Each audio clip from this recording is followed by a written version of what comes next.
If you have ever tried to eat healthy but didn't know what foods to buy, what meals to make, or what rules to follow, this video is for you. Now, as a nutritionist of 4 years, these are the exact things beginners need to focus on when starting their healthy eating journey. These are the things that I wish that I would have known sooner. These guidelines have helped me personally transform my body and my energy. And I think it's gonna do the same for you. Number one is journaling what you are eating. Why, may you ask? Understanding the foods that are causing you to gain excess weight or even your health issues. That's why. The benefit is seeing the reality of what the problem is. Obesity or weighing 20 pounds more than you want, not being able to fit into that dress, all because you don't know what you're eating. That is a mistake that we need to fix as soon as possible.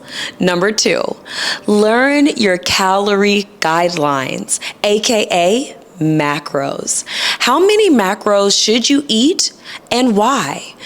Listen, knowing how much food you should be eating for your body should actually put you closer to your desired weight. Eating what you want within reason. Imagine where you don't have to guess. This is the key to flexible dieting. Number three, I want you to determine the biggest food challenge holding you back. Why? Knowing the thing holding you back can actually help you disengage from the craving. Think about this. You can start to establish substitutes for those guilty pleasures, and you'll build a healthier relationship with eating the foods that you love, or at least the cravings that you love. Number four, determine when you are most hungry. Listen, I think most people don't understand that your appetite is the time where you may be tempted to eat whatever you want, whatever is easily available to you.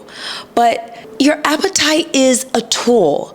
It's the time when you should be eating whole foods and gaining energy you need to have for a successful fitness journey and feel energized all day long. And you don't have to binge eat because you pushed back your meals. Oh, and number five, we're gonna talk about eliminating late night snacking. Now, listen. Why is this so important? We're eating low nutritional foods before bed, don't lie. For instance, my grandma loves Cheetos while she's eating in the bed. And if my dog is there, she's gonna call my dog into her bed and they're gonna eat Cheetos together. But remember, eating these processed foods before bed when there's no movement only causes for stubborn fat to build up. And this is a common mistake that I don't wanna see you make. So let's eliminate late night snacking to have a higher chance of losing that stubborn weight and have a higher chance of going to bed on time. Number six, this is a bonus, and it's something that I personally used when I was losing my weight, and it's shopping at places where healthy people already go. Because when you learn the food options that healthy people choose, it will open your mind to creativity, and you can eat foods in ways that you may have not thought about otherwise. When you're trying to break the cycle of eating processed foods that are nutritious, you will need the extra influence. Trust me, because you don't want to keep reaching back to the same old things that put you in this place to begin with. We want to shop at places that have less processed foods or easier ways to grab sweet and salties. Where should you go?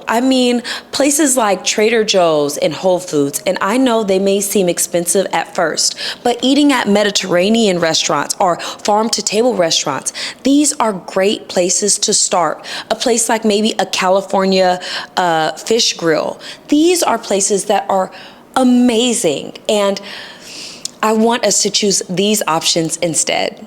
Thank you for watching, and I want you to share your biggest food struggle in the comments. Be sure to like, share, and follow me, and turn on your notifications for videos just like these.